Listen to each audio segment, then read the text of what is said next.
And welcome back, everybody, to the episode of New York State Sports here on IE Sports Radio, your direct feed for all that is sports.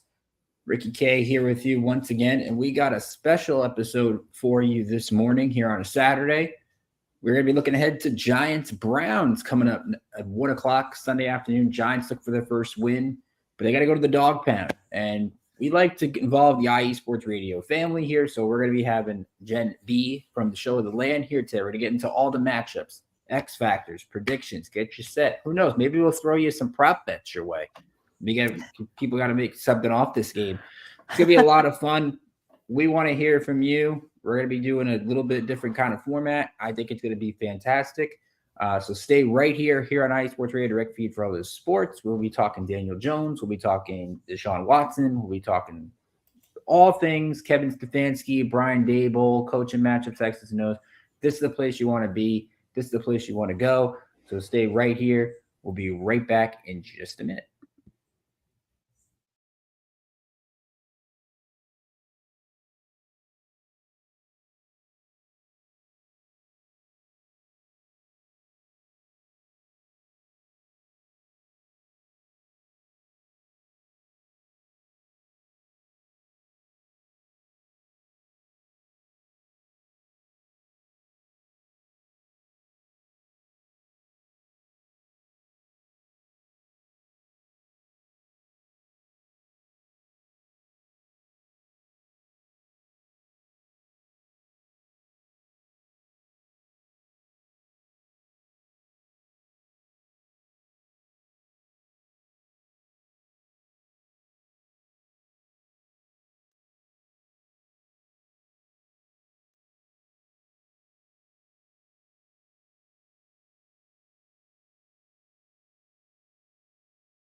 And of course, welcome back here to New York State Sports, IE Sports Radio, direct feed for all that is sports. I want to remind you, of course, follow us on X, IG, Facebook, TikTok, and even YouTube, which we also have most, if not all, of our shows are there. So be sure to check out all of our shows, like and subscribe so you get those alerts. If you missed any of this show or you just want to just learn more Giants and Browns and hear us talk again, go to anywhere you get your podcast, check that out. Each of our shows has its own page. Mine here, New York State Sports. Let's introduce Show of the Land host every Tuesday, 6 Eastern, first, Jenn B. Jenn, how are you? I am well. How are you? I am doing fantastic. And you can also follow Jenn's show of the Land. She has her own page as well. In terms of following us, at NY State Sports IE or at Rickinator555. Follow Jenn's show at Show of the Land IE. At Believe Land Girl as well on X, IG, and she's got TikTok. I don't even have TikTok. She's got TikTok. That's really good. All right, so we're gonna get set to talk all things Giants and Browns. If you want to send a question, send your thoughts, of course, go to our live show here on the YouTube page. Be sure to check that out. But before we do that, we got to pay some bills. So let's hear from all of our sponsors: Planet Jerky, Seal the Deal, Wax Seals, and hear a little bit from Larry B, who's going to be coming up right after us, doing some 3 and Out College Edition, which should be a lot of fun. Not happy with the Syracuse Orange last night, but maybe they won't get into that today. But stay right here, and we'll be right back in just a minute.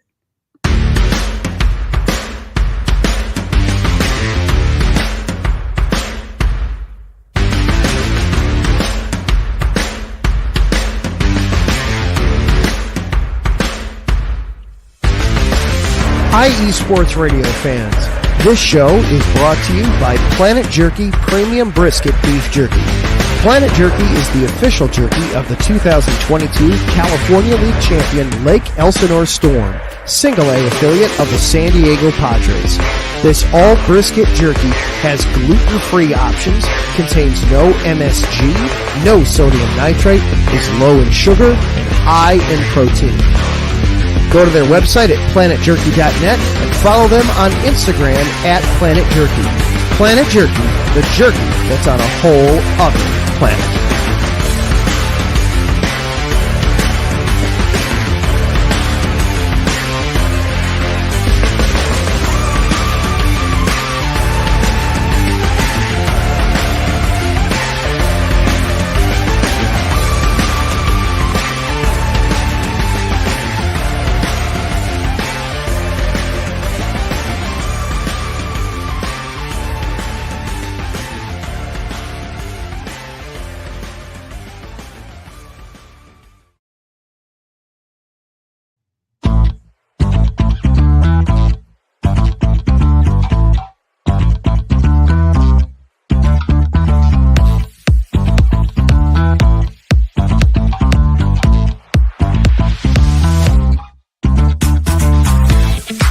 there, IE Sports Radio fans. Be sure to check out our sponsor, Seal the Deal Wax Seals by Cecilia B. You just finished your very own wedding or baby shower invitations and you're looking for that extra special touch? Maybe you just wrote a letter to a relative or a friend and you want to add to their smile when they receive it. Then seal the deal with Cecilia's handmade sealing wax stamps for your invitations, letters, and gifts.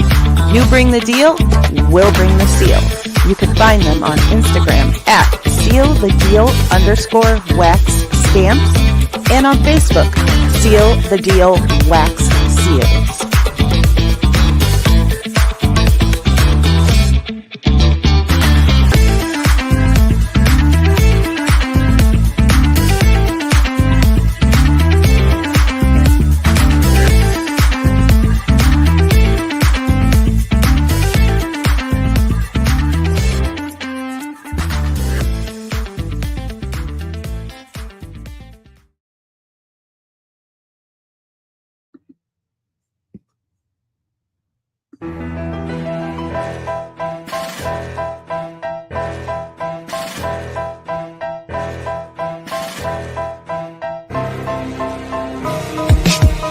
For the last 10 years, IE Sports Radio has been bringing you amazing content ranging from interviewing legendary athletes, coaches, and other authorized media personnel to building tailor-made shows dedicated to all major sports cities around the country.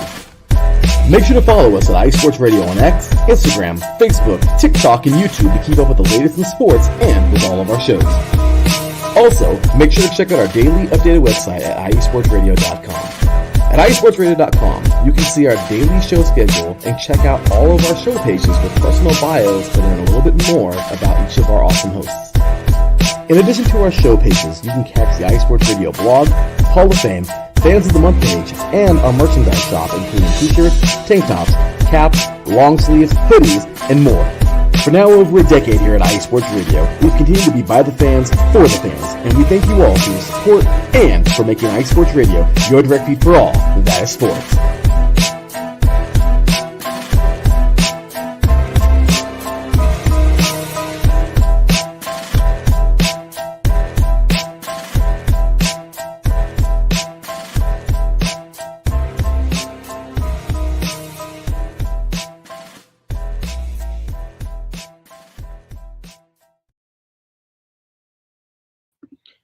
And of course, welcome back here to New York State of Sports, IE Sports Radio, direct feed for all that is sports. Thank you to our awesome sponsors, Planet Jerky. Of course, enjoy some jerky during the Giants-Browns game. That would always be a good idea. Maybe you had to delay that wedding or party, but make sure you put that on those invitations with that Seal the Deal wax seals. And of course, IE Sports Radio shop, get some cool merch, awesome stuff going on. Larry B doing his thing. Of course, this is again 3 Now College coming up at the top of the hour. Be sure to stay tuned for that. But let's get into Giants Browns. Again, 1 o'clock this Sunday. It's a Fox special. I think Kenny Albert's doing the game for the Giants. I think the second time this year. So Jen, we'll get into the format. I'm gonna be running point for the Brown stuff, and then we'll take a break. Jen will then run the point for the Giants stuff, and then we'll reconvene in the middle for those wondering. So again, questions, comments, send them here on the YouTube page throughout. We're happy to hear from you. So Jen, of course, when we talk Browns, everybody wants to talk to Deshaun Watson. Oh, yeah. But we're going to skip the other stuff. Let's get strictly on the field. Rough one against Dallas, against Jacksonville. Yeah. What do you make of Watson first 2 games, of course, coming back from injury at the end of last season? Is he showing some rust? What have you been seeing? Well, week 1, I think it was a combination of a bunch of things. Some rust, some emotional issues. His father had passed away shortly before the game. And he also had a former teammate who passed away the same week. So I think he had a lot of emotional baggage going on. From what I understand, excuse me, from what I understand, his father wasn't very involved in his life. So it was kind of a conflicted feeling. So I think he just had a lot on his mind and he just couldn't get straight. And it didn't help that the offensive line was atrocious and he was constantly under pressure. So he really didn't have time to get himself set and focused. It was just an all-around bad game. Even the defense didn't look that great. I mean, they were better than the offense, of course, but it was just a bad game. It was like I know the school of thought of not playing the starters in preseason is to, avoid injuries, but it did not bode well for the Browns this year, not having those starters have any kind of game speed reps prior to the first game. Well, that seems like an NFL-wide problem. Like, you're watching all these games and you're seeing no points, you're seeing field goals galore, and then everyone wants to wonder why. Well, maybe if you played your guys for a game and instead of using these joint practices, the totals in these games have been, everyone, especially fantasy owners, have probably disappointed because you're not getting any touchdowns on the board. So that to me is an issue in of itself. I think you look at the standpoint, look, Dallas week 1, especially after Dak gets the extension. Yeah. That's not an easy one in particular to start off with, even at home. And then Jacksonville, even in the rain last week, just to get that amount of that looked like a slop fest in Florida. Glad we didn't get that weather up here. But that was something where Jacksonville's a team that's trying to rebound after last year. Getting a road win, I think, is huge. And look, just having a win through 2 games, I'm sure Giant fans would hope for that. But I think at this point, the Browns are – look, Watson's got to figure some things out. He's not great, but I don't think he's been as bad as advertised. And that's also – so the question would be, everyone's looking at Jameis Winston, which I think is a really good signing by the Browns to go get him in the offseason, just to have a decent backup. They went through so many quarterbacks last year. It'd be crazy not to do that. How long do you think it would take for Stefanski and company to go to Jameis Winston? If he had continued with the way he played in the Dallas game, I don't think it would have been long. He did look significantly better in the Jacksonville game. I mean, it still wasn't what we expect out of Deshaun Watson, but it was a significant improvement. I think they'll give him some time to figure it out. They are rolling out an entirely new offense this year.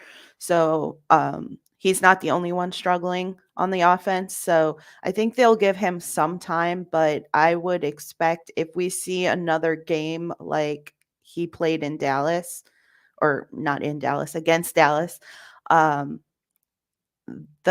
leash is pretty short. So the good news is for the Browns is it sounds like they're going to get some of the offensive line back, and that's a big thing. So tell the listeners out there, what's the status in some of the Browns' key offensive linemen, and how big is that turning into the mix?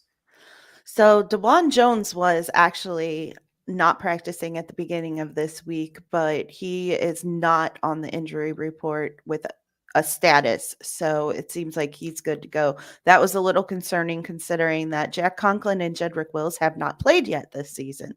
They did practice all 3 days of practice this week for the first time. They are both listed as questionable, so we'll see.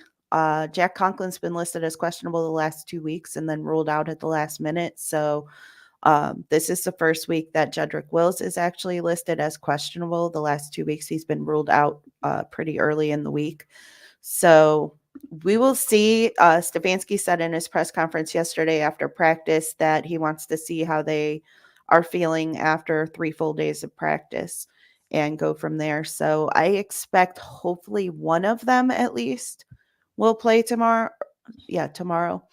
And if we can have DeJuan Jones and at least one of them, the offensive line, I think, will be significantly better. They did pull things together a little bit last week. They were better than they were against Dallas, but then Jacksonville's defensive line is not Dallas's defensive line. So there's that too.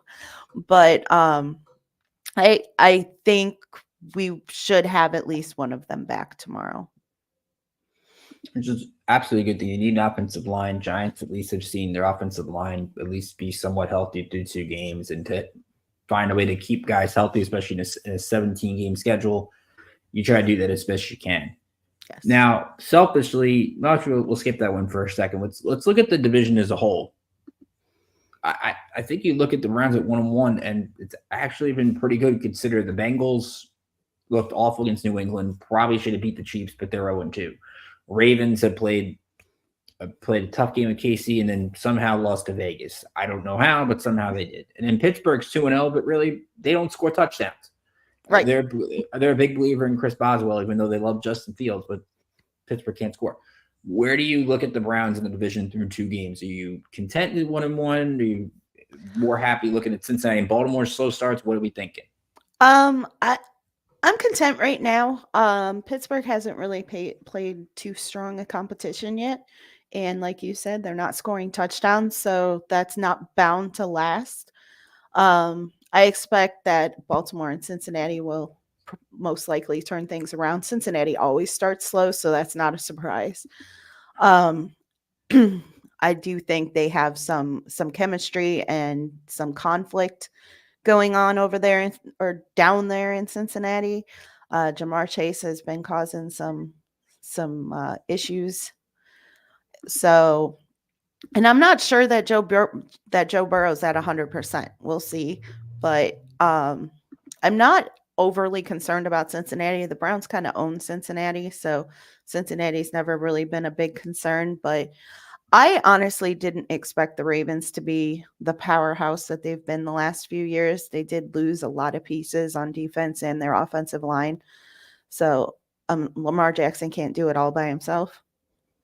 So I'm content with where we are, especially after the way the game against Dallas went, because that was not pretty, and I was not sure what to expect going forward after the way they played in that first week. But they did look better last week, and then getting the offensive line guys back should help significantly going forward. And then after week 4 or 5, we should get a couple more guys back. So I feel good about where we are as long as the offense keeps taking steps forward each week.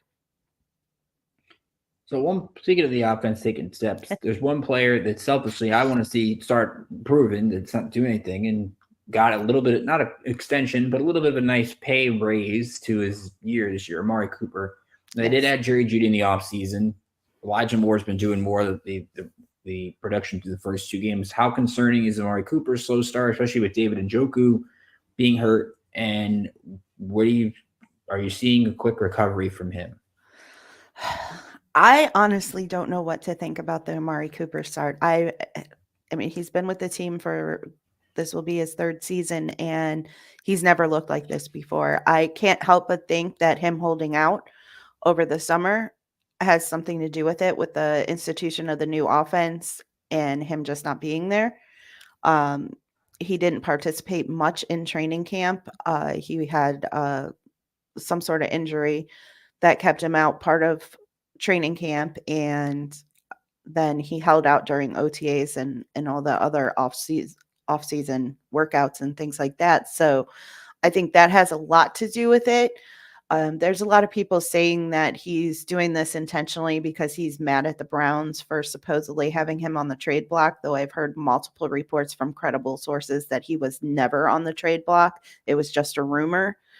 But Amari Cooper doesn't strike me as that type of person. I did see something last night. We were watching a podcast, and the guy made a comment about Amari's slow start and said it might be a little bit of a bruised ego, and he's having trouble getting out of his own head. So that is possible. It could be the lack of preparation because he did hold out. So we'll see. I mean, he's not getting any younger. He is 30 years old now, so it could also be that he's lost a step. But I'm hoping that he will get back on track. The coaching staff keeps saying that they don't see any issues with him, that they expect him to turn it around. The drops are what's bothering me, though, because that's just not Amari Cooper. It's one thing if Watson's just not throwing to him, but the ball's hitting him in the hand and he's not catching him. So that's a little concerning to me, and I'm hoping it's just lack of preparation because he did hold out. And as he gets the reps in, that will go by the wayside, and we'll be back to seeing the Amari Cooper we're used to. So when you look at this matchup on paper, when you were doing your previews during the week, talking about the game on Tuesday, what do you see if the matchup that the Browns can most exploit against the Giants? Our defensive line getting after Daniel Jones. Um, and from what I understand, the Giants' secondary is not that great. So I'm hoping some of our wide receivers can step it up. Jerry Jeudy's been playing very well. Hopefully he can continue, and hopefully Amari Cooper can get back on track.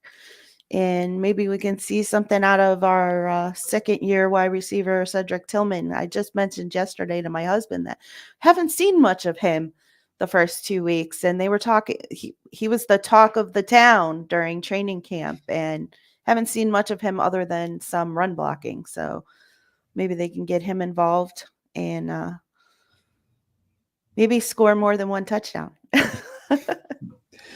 Well, as the Giants showed last week, you could score 7 field goals and still win. So you don't necessarily have to score a touchdown to beat the Giants. But I would think both those matchups, we'll dive into more of them later. I think those make a lot of sense. And also, I like Cleveland's run game. Like, I think that's something, even without Nick Chubb, Jerome Ford's doing his thing. Deontay Foreman's there. It seems like the Browns can just plug and play any running back. It's not quite Mike Shanahan and plugging anybody in like the Niners seem to be doing, but they don't seem to miss a beat in terms of ground and pound with this offense. Yes. Yeah, I was pleasantly surprised by the running game because we did struggle last year after Nick Chubb went down getting the running game going, but we also lost offensive linemen at the same time that we lost Nick Chubb, or actually we lost Jack Conklin right before we lost Nick Chubb, and then the rest of the tackles went down too. So they did struggle last year. So I was a little worried when I saw that Nick Chubb wasn't going to be back, how the run game was going to go, but looks like they fixed the problems that they had last season and figured out how to get the guys going. So what is your X factor, Jen, for this game? Myles Garrett. It's always Myles Garrett. Actually, I'm a little concerned about Myles Garrett. He's actually dealing with some foot issues. So it'll be interesting to see how much he plays. He was in and out last week. But Alex Wright is stepping up. So there's not too much fall off when Myles Garrett's not on the field anymore. They've got the rotation pretty well sewn up. So I think the defense has got to keep doing what the defense does, and the offensive line has to protect Deshaun Watson. So wrapping up at least the Browns portion, we look at the odds in terms of ESPN bet, again, just for entertainment purposes. Browns are, I think, favored by a touchdown. What are you thinking for this game? What are you prediction-wise? How are you seeing this playing out, at least from the Cleveland angle? Well, neither team has scored more than 19 points this entire season so far. So, well, the over-under is 38. So if one get to the 20s, they can hit the over. So, I mean, I'm hoping the Browns can put some points up and get over 18. I think they scored 18 against Jacksonville and 13 against Dallas. So I'm looking I want to say 21, but I don't see the Browns scoring 3 touchdowns, so that doesn't really make sense. But 17-13. Keep with the trend of both teams. that makes to me, when you look at it, is there a matchup that you're concerned with from the Browns angle, being that I would think if you're looking at it, Cleveland should get into the 20s in this game. Is there a matchup you think that the Giants can exploit more so? I do think it depends on who comes back on the offensive line, because the Giants have a fairly solid defensive line as long as Brian Burns plays. So I think that's going to be a question of who actually starts for the Browns on the offensive line. And then if we do get Conklin and or Wills back, how crisp are they, having not played since the beginning of last season? So I think there could be some offensive line issues for the Browns, which could open things up for the Giants to possibly put some pressure on Watson, maybe cause some turnovers or get some sacks. Watson is a very sackable quarterback. So I think that could definitely cause some issues for the Browns, especially if the offensive line is not cohesive. So we did get somebody who agrees with you. Commenter Cryptos is 24-16 Browns. So at least we have somebody else on the Brown side of things That's here. Bishop And, from This Is oh, Casey. Bishop. Yes. Awesome. Oh, happy to have you aboard, Bishop, as our IE Sports family tuning in here on a Saturday morning, getting some coffee, having some fun over here. Yeah, I think to me, the Brian Burns showed up at the injury report was a little concerning. And the Giants right now have 6 sacks through the first 2 games. Ralph's in the house too. So everybody waking up a little bit earlier here. Tuned into the party. So let's take a break. We'll come back. Jen will take over the steering wheel, and we will talk some New York Giants and all things Daniel Jones, which is going to be so much fun. Stay tuned. Coming up next here on New York State of Sports. I'm calling it New York State of the Land. I think that's there we go. Or New York Show of the Land. I like New York Show of the Land. So stay right here for New York Show of the Land here on IE Sports Radio Direct Feed for all those sports. We will be back in just a minute. Sports fans, do you like teams that are tough, cities that are tougher, and fan bases that are passionate about their teams? How about teams that are historic and stadiums that are iconic? Then you belong in Chicago, and you need to check out Chi-Town Weekly. Join me, Adam Kernan, every week as we keep up with all things Chicago sports. Bears, Bulls, Blackhawks, Cubs, White Sox. We'll cover them all, plus more. The Windy City is always buzzing, and we'll keep you up on all the big games and major stories. So tune in to Chi-Town Weekly every week right here on IE Sports Radio, your direct feed for all that is sports.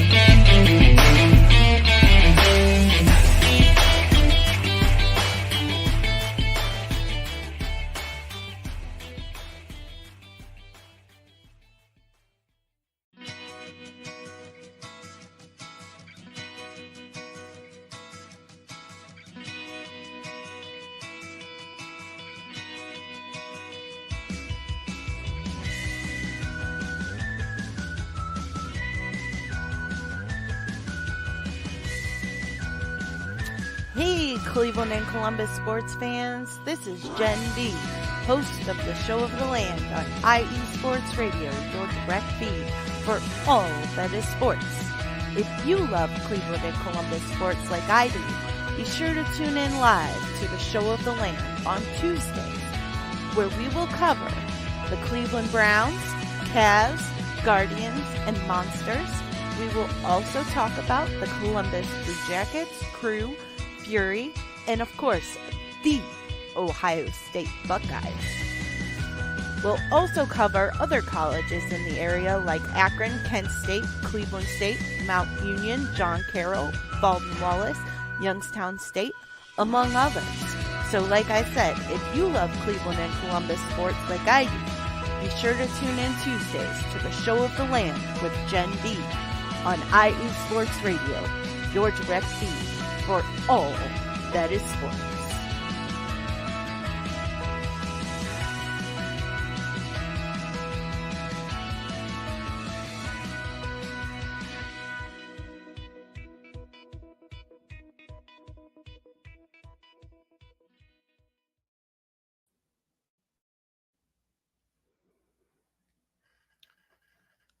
We are back to talk about the Giants coming up against the Browns. So to start us off, where do the Browns, the Giants stand after week 2? I think, Jen, Giants fans felt not as optimistic during the beginning of the season, not a lot of expectations. Of course, 2 years ago, this team made the playoffs in a surprise. Last year, they kind of came down to earth, losing Saquon Barkley in the offseason, losing Xavier McKinney. You thought the Giants could at least be competitive. And in the first 2 games, they no-showed against the Vikings, which was very disappointing. This is a game that should have been at least a field goal or a touchdown or something, and they never were in the game. Only Carolina looked worse in week 1, in my opinion. And then last week, they did a lot of things well, and the problem was when you make history the wrong way, when you score 3 touchdowns, you don't allow a touchdown, you should win. And they didn't do that because for some reason they don't have an alternative kicker on the roster. Goes in with a groin issue, ends up hurting his hamstring. They've signed Greg Joseph this week. We'll see if that works. At least they have a kicker this week. But to not come in prepared, to me, looks like more of an indictment on Brian Daboll, who's taking over offensive play calling. And when you do that, there's nobody you can blame when things start to go sour. So to me, I look at this Giant squad and a lot of room for improvement. There's been some good things for sure. I think there's some progress, but they're far away from where they need to be. And really, it just comes down to this was a season in which the Giants needed to at least take steps and be in games, and seeing what Daniel Jones can do coming a year removed from the injury. And he was okay. He was actually okay in week 2. I didn't really find anything negative. Right now, you look at this division. I mean, Philly has its warts, Dallas has its warts, but the Giants are leaps and bounds far from those teams. So I think really this first 2 weeks was a reality check that the Giants have much more room to grow than people thought they did. And I think that's a little bit of a concern and a sobering reality. Wow, we got Taryn jumping in here with predictions. Sorry, Ricky. Wow. Wow. Wow. I wish I had his optimism on the Browns. Oh my gosh. And then we've got Ralph saying he thinks the Giants get the upset. Well, gotta love the New York thing here. Hope the Chargers take down the Steelers myself. Oh. Oh, all right. Cross collab drama. I like it. All right. So what are the Giants' strengths? I would say, looking at this team, their pass rush. Brian Burns hasn't had a sack in 2 games, and they've still gotten 6 sacks in the first 2 games as a unit. And when you have Burns and Thibodeau and Dexter Lawrence, they're eventually going to wreak havoc, and quite frankly, they have to. Because, as you mentioned, their secondary is young, inexperienced, and not very good. So they're getting more. Actually, Jason Pinnock, one of their safeties they got from the Jets this offseason, has a couple of sacks that he had last week. I thought he played well. So I would say there. I also like what I've seen from their rushing attack. They didn't do a lot of it in week 1. Devin Singletary had a pretty good game last week, 90 yards and a touchdown. It's not quite Saquon Barkley, but he can make up for some of that production. And the one thing I'm just concerned with Singletary, when he was with the Bills, there was always that 1A with him. I don't know how he's going to hold up the whole season. They did bring in Eric Gray this offseason. Gray looked good in preseason for a spell, but the Giants didn't really have that reliable backup like a Matt Breida they've had in past years that could do some things. So that's the kids, but at least right now he's doing good now. And Malik Neighbors. I mean, Malik Neighbors has done everything. I don't think Daniel Jones knows how to target anybody other than Malik Neighbors so far. He had 18 targets last week. The second highest targeted wide receiver had 4. So Everybody knows Malik Neighbors is getting the ball, but he does a good job in getting yards after the catch. So there's some building blocks for sure. It hasn't been all doom and gloom. I thought against Washington, they made some strides last week, but even though they have those pass rushers, they were really bad against the run, really bad against Brian Robinson, really bad against Jane Daniels. And that's something, but there, again, some things to build on. I'm excited to see what Neighbors can do for the full year. I'm just concerned they're going to put too much on this guy's plate, and that's a lot to ask a rookie to do. Yeah. As a Browns fan, I can definitely say that run stopping does not always come with great pass rush, because the Browns have struggled in the run stop as well, and they definitely good at the pass rush. You kind of touched on some weaknesses, but are there any other ones that you wanted to talk about? I would say weaknesses for me, like I said, secondary to me is a big one. I would say that's an issue. I think that finding a secondary wide receiver help. Wandale Robinson, you want to see a little bit more from him. Darius Slayton was coming off a concussion last week. But the one thing I'm interested in, why I'm puzzled with, is Jalen Hyatt. Brian Dable said last week that the receiver from Tennessee in year 2, that he's more of a fourth wide receiver. So if he's more of a fourth wide receiver, why'd you draft him? Like, you drafted him high. Let the kid can go up. He can catch a ball going deep. He's got a good. You saw that at Tennessee. He's got good speed. Let him make a play. Like, the Giants are not a team that has so much talent that you can afford to put Hyatt there. Like, the fact that they lost Darren Waller to retirement, they don't really have a lot at tight end right now. So you really need those guys to step up. I mean, again, I'm looking at the targets here on the 65 targets receiving wise first 2 games. Neighbors has 25, Robinson has 16. That's 41 and 65 targets going to 2 players. They're going to have to find somebody, whether that's Theo Johnson from Penn State, who they drafted. He's going to have to get going. Maybe they use Singletary more out of the backfield. But I think if they're going to just rely on 2 players for the receiving core, then that's got to be a weakness, because better defenses, right, especially the Browns secondary, like Denzel Ward against Malik Neighbors, is going to be the fun matchup this week. If Ward can take him out of the game, I don't know where Daniel Jones is going except on the run, trying to avoid Myles Garrett. So that, to me, is going to be something to monitor. I don't think the offensive line is that bad. I think they've built it up. Slayton said in preseason it was one of the best they've had in the last few years. I don't think it's been a wart so far. I think adding Illuminor, adding Runyon to the mix, Andrew Thomas has emerged as a left tackle. I think they've made the offensive line improvements. It's just everything else now they have to fix. Yeah. Yeah, and only having 2 wide receivers, that does cause some issues, because you get those strong secondaries and they key in on those guys, and then your pass game is gone. So how do you feel that the Giants match up against the Browns? I don't like it, to be honest. I think if you look at it on the road, in Cleveland, hostile environment, I think the Browns pass rush can get to the Giants a little bit, especially with Myles Garrett. I think the fact that Deshaun Watson hasn't been great is helpful, but I think he can maybe use his legs more in this game, kind of take something out of the Jane Daniels playbook last week.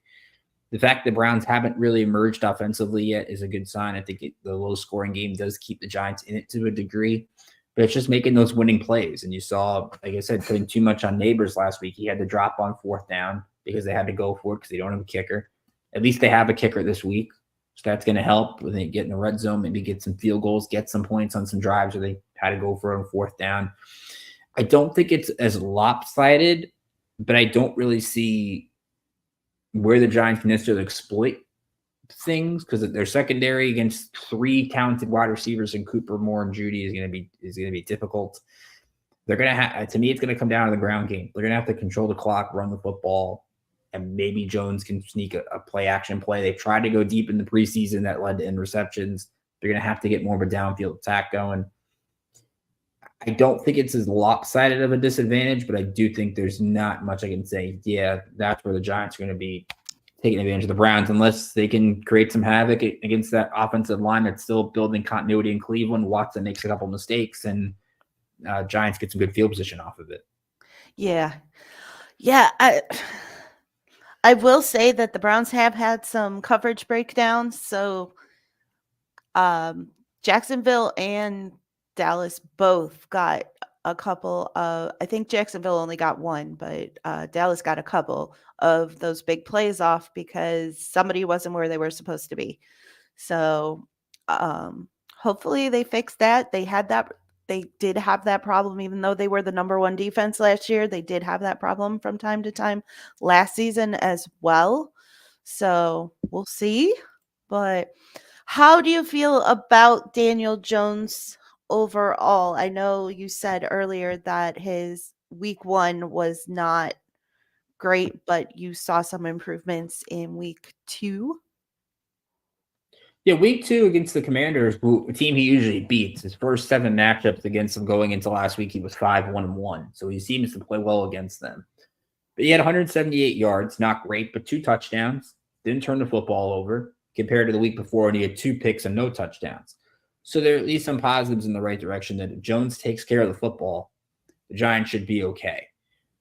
Look, there's no secret. You saw it on Hard Knocks, both the training camp and with the Bears one, where Joe Shane's looking at quarterbacks. He was trying to get Drake May. Didn't happen. I think he would have loved to get Jane Daniels. That didn't happen. I'm sure he's looking at quarterback at the top of the draft. The Giants end up there this time, which again, and why give Daniel Jones the money to begin with? If you weren't in love with him, why give him that 2 years? And then you're going to make the excuse afterwards, like, oh, well, we had to bring him back. No, you didn't. You could. I never get the whole, oh, I have to get the veteran quarterback because I have nothing else. Right. You can find stuff. I think Jones, it has to be tough for him. I mean, I know he said all the right things, but to hear constantly, and I know Shane said he's communicated with him and throughout that whole stuff, but to be watching that on national television, basically a team not replacing you, but trying to replace you, right, is not an easy confidence boost. I think getting him that number 1 wide receiver is helpful with Neighbors. They didn't have that last year. I think that having him in the mix is going to be good, and I think losing Barkley hurts for him, especially. The problem, I think, similar with Cleveland, the fact the Giants have Drew Lock, but Lock was banged up in preseason for a little bit. I don't want anything with the whole Tommy DeVito stuff. If you're seeing Tommy DeVito, then things just got really bad. I would rather see Drew Lock if the Giants do decide to make a change, because once they make a change, Daniel Jones is done. Right. That's, and at least they can say, look, go to the end of the year. They can get out of that contract at the end of the year. They can kind of do not quite what Denver did with Russell Wilson, but something similar. Yeah. And you have a case where it's not like what you guys are doing within Cleveland, where the guy's making a ton of money and you can't do anything with them. At least there's a fallout with the Giants. I feel sorry for Daniel Jones personally, but again, he's been in year 6. He still makes kind of the same mistakes that he's made in year 1 and 2. A lot of interceptions. If the Browns get to him, guarantees he's going to have a fumble. He's got to take care of the ball. Maybe you do more RPOs, get him to run the football a little bit. But again, coming off an ACL, it's going to take time for Jones to get the confidence back. I just don't know how much time he's going to have before New York they just start calling for Drew Lock midway through the year. That's a rough position for a quarterback to be in. It's never good when you can feel the pressure on you like that you could be benched at any moment and that your team really doesn't want you. So Malik Neighbors' strong start.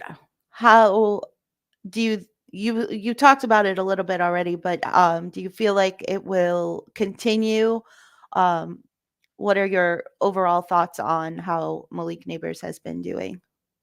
I don't think he's going to do what he did last week, especially with Denzel Ward. If he gets 18 targets with Denzel Ward, something went wrong or somebody got hurt for the Browns secondary to make that happen. But he's been everything as advertised. Look, the Giants, if they were going to get a quarterback in the top of the draft this year, they had to get a big play wide receiver to give Daniel Jones a chance. I love Neighbors' speed, yards after the catch he's been really good with.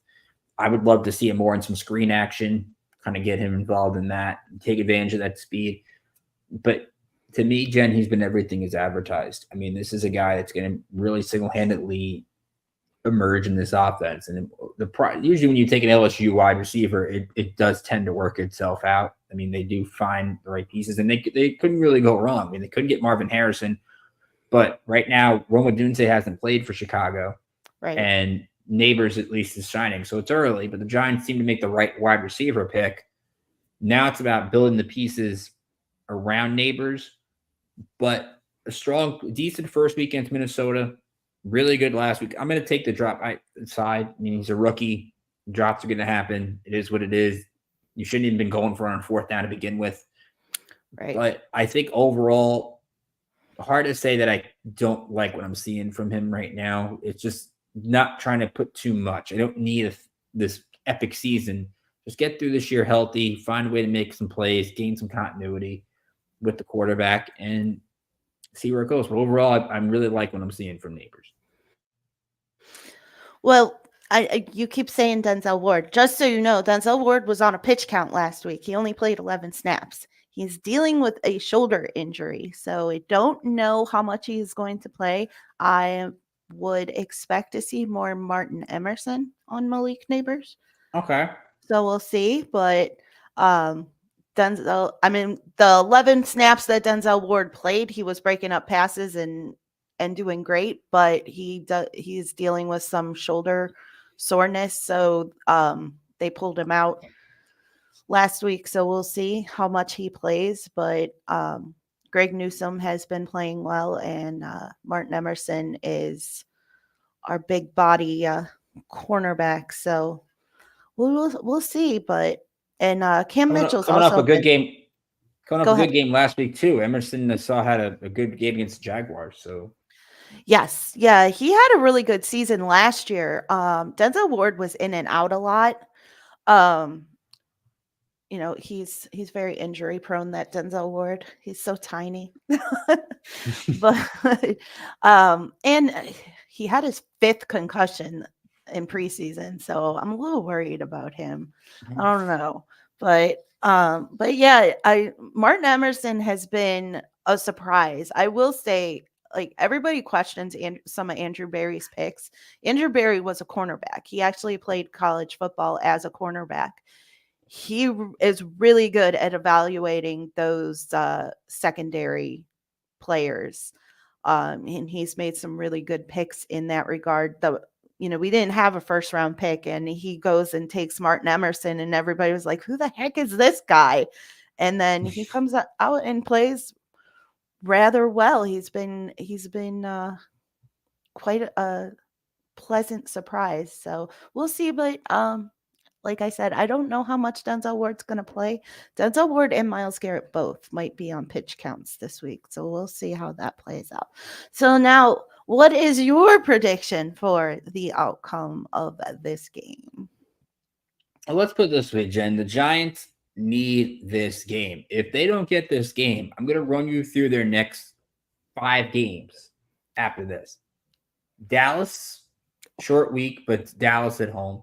At Seattle, home to the Bengals, home to the Eagles, at the Steelers. Find me a win on those next 5 games. You're maybe the Bengals. That's a Sunday night game too. So yeah, we're just gonna put the Bengals and Giants on Sunday Night Football and watch Joe Burrow against the Giants secondary if Jamar Chase ends up finding it again. I don't know where, like, I was talking about this week on my show. I don't really see where the Giants, that's why these first 2 losses were so critical. They had to get off to a fast start. They just haven't.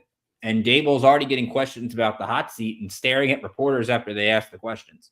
Ooh. So they're already not in a good place. They brought in Shane Bowen, defensive coordinator, to stop the run. The Giants have been awful doing that. I'm going to say the Browns get the win. I think right now it's just, out of the 2 quarterbacks, I probably trust Watson a little bit more, or I trust more what's around him than I trust what the Giants are going with. I think it's going to be a close game. I think the Giants can keep it within a touchdown. I want to say 21-17, something along those lines. I think the Giants can put up some points. I think so. The Browns are going to score 3 touchdowns.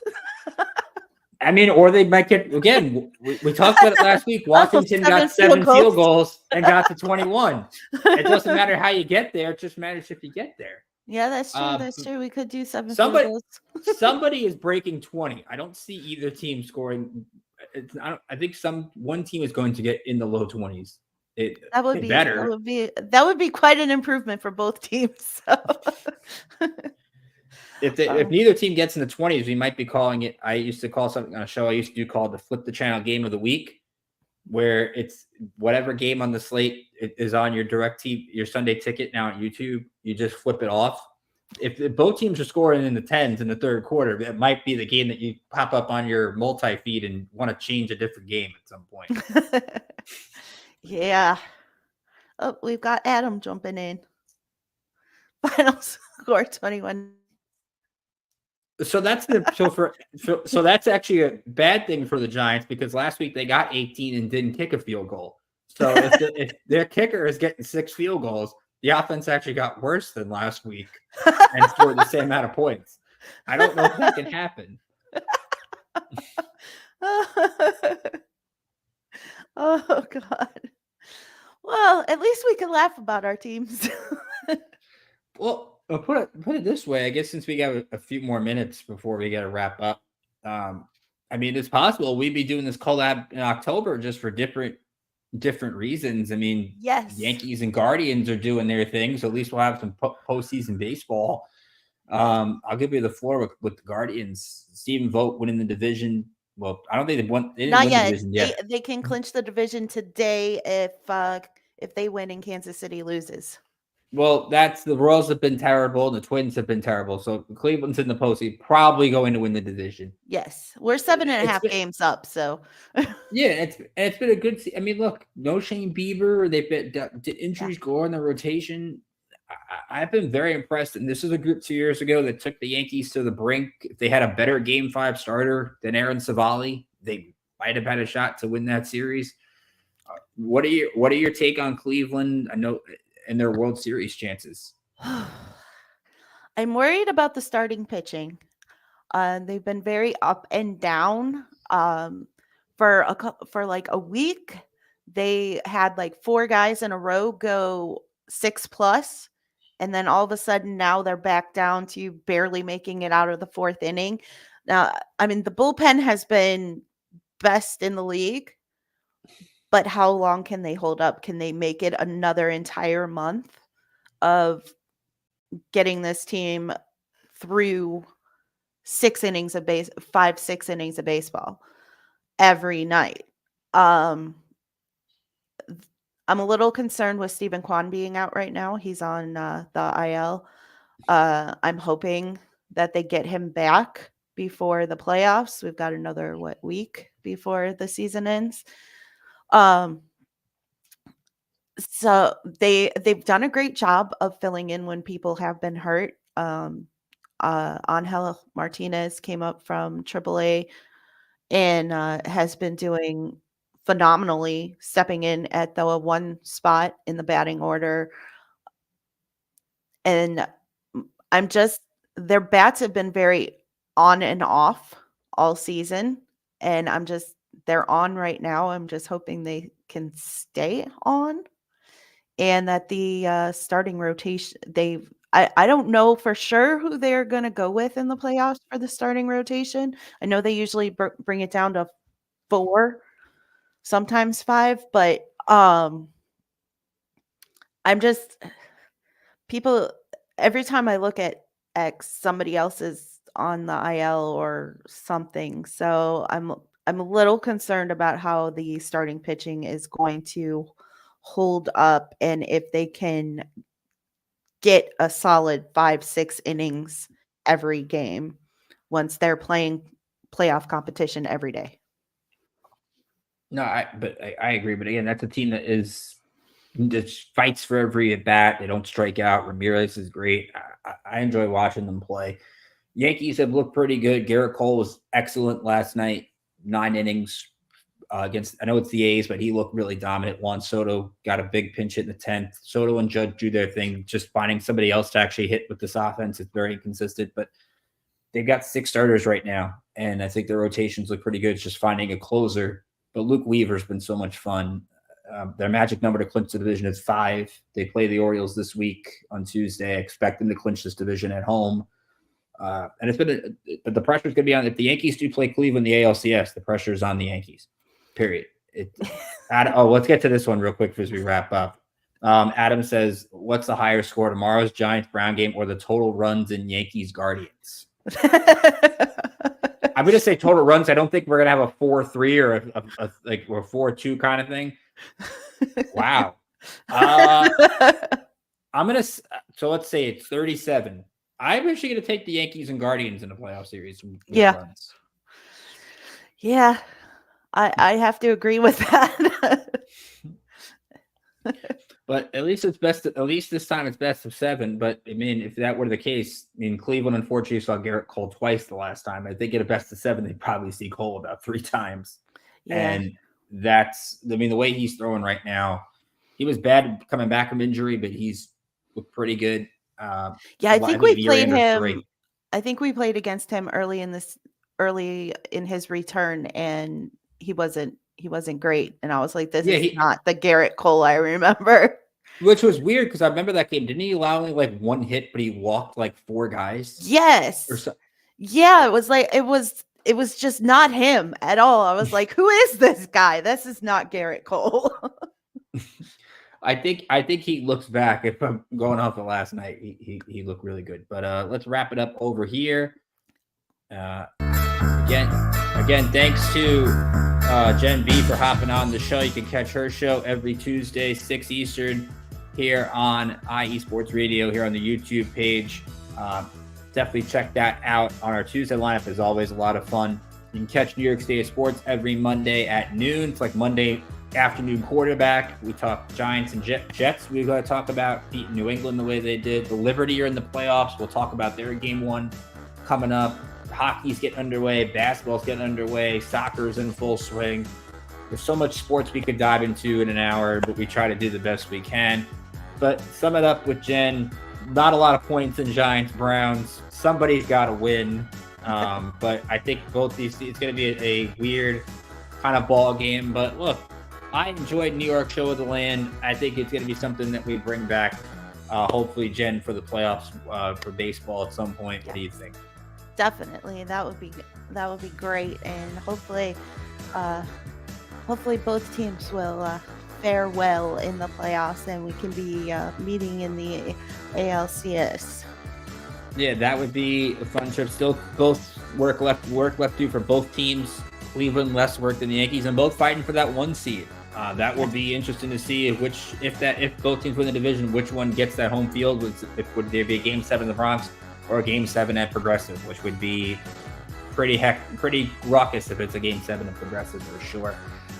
Then 1 o'clock Fox, Giants Browns this week. Both of us like the Browns. Both of us like low scoring. Both of us have issues with our teams that we're trying to get through. That's why we have shows. We talk about it. So from all of us, again, stay tuned next. 3 and Out College Sports with Larry B and Taryn Rodriguez. I'm sure to check that out. So for Jenn, for all of us, the IE Sports family, I'm Ricky Keeler, saying have a great weekend. Enjoy the game Sunday, and we'll see you back here early next week. Enjoy, everybody.